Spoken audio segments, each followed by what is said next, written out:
ఈ ఘటనకి, ఈ చనిపోయినటువంటి 7 ప్రాణాలకి ఎవరు బాధ్యత? వైఎస్ఆర్ కాంగ్రెస్ పార్టీ ఇది ప్రభుత్వ హత్యలుగానే భావిస్తుందనేటువంటి విషయాన్ని ఈ సందర్భంగా మీ ద్వారా ప్రజలకు తెలియజేస్తా ఉన్నాను.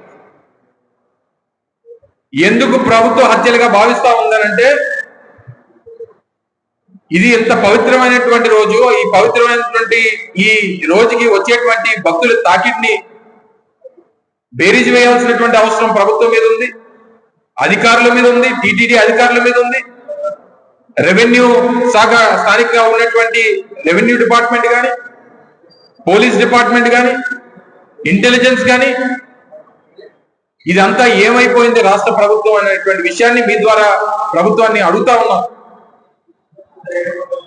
మీది నిర్లక్ష్యమా, లేదా భక్తులు ఏమైపోయినా పర్వాలేదు అనేటువంటి అభిప్రాయమా, లేదా ఇటువంటి ఘటనలు ఎప్పుడైనా జరిగినా మళ్ళీ జగన్మోహన్ రెడ్డి గారు మీరు తోసేద్దాం అన్నటువంటి మీ తాలూకా ఉద్దేశమా?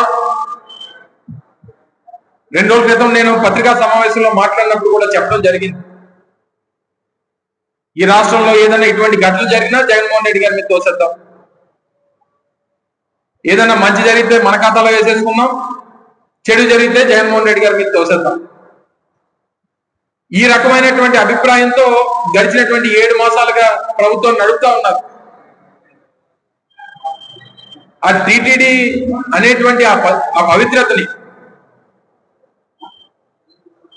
ఇంతమంది ఇన్ని లక్షల మంది భక్తులు వస్తారనేటువంటి అంచనా అనేటువంటిది ప్రతి సంవత్సరం ఉంటది. దాన్ని ఎందుకు మీరు అంచనా వేయలేకపోయారు? ఎందుకు కావాల్సినటువంటి కట్టుదిట్టమైనటువంటి ఏర్పాట్లు చేయలేకపోయారు?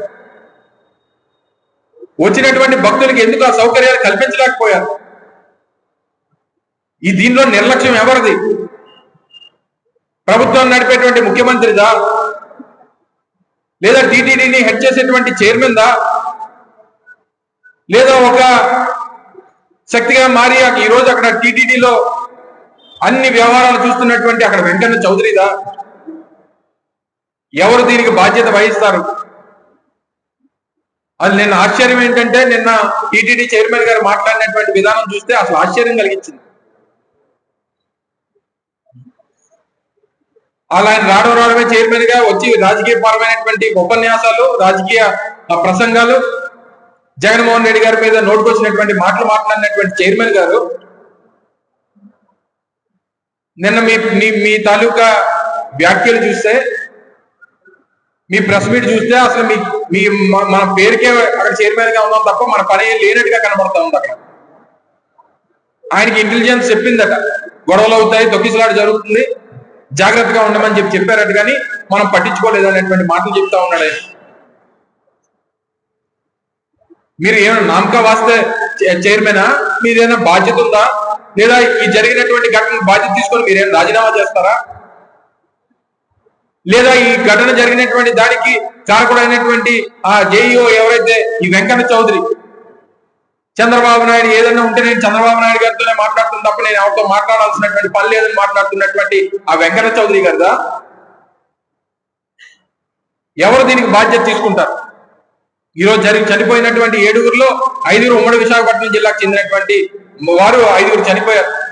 ఇదే మద్దిలపాలెంకి సంబంధించి విశాఖపట్నం నగరంలో 4, నర్సీపట్నంలో 1, 5 విశాఖపట్నం ఉమ్మడి విశాఖపట్నం జిల్లాకు చెందినటువంటి 5 భక్తులు నిన్న జరిగినటువంటి ఘటనలో చనిపోయారు.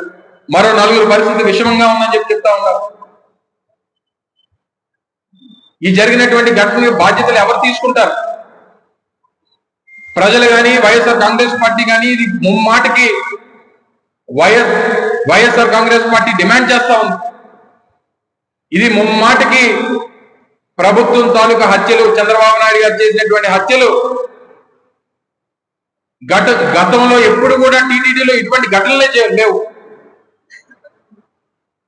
ఇక్కడ నాకు తెలిసి ఇక్కడ ఉన్నటువంటి వారు ఎవరూ కూడా గతంలో ఎప్పుడు వినున్నాం, చూసున్నాం, ఎరుగున్నాం.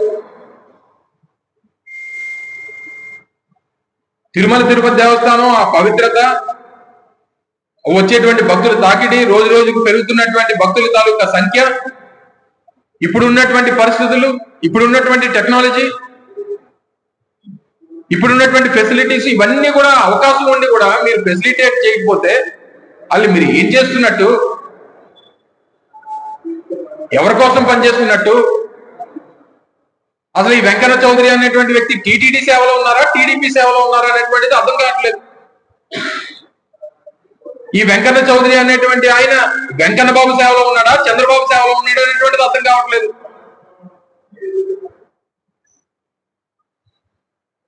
ఇంత పవిత్రమైనటువంటి ఆలయం, ప్రపంచంలోనే హిందువులకి అత్యంత పవిత్రమైనటువంటి ఆలయం తిరుమల తిరుపతి. రోజుకి 1,00,000 మంది భక్తులు వచ్చేటువంటి దేవాలయం, అత్యంత పవిత్రమైనటువంటి రోజు. మీకు ఏమి కానట్టు మీరు పట్టించుకోకుండా ఈ రోజు ఇంతమంది ప్రాణాలు పోయాయి. ముఖ్యమంత్రి గారేమో ఆయనేమో అధికారుల మీద ఆయన కోప్పడ్డారనేటువంటిది రాత్రి అంతా కూడా ఏదో టీవీల్లో వాళ్ళకి కావాల్సినటువంటి టీవీ ఛానల్స్ లో వారు చూపించుకునేటువంటి ప్రయత్నం చేశారు. అధికారుల మీద కోప్పడ్డారు,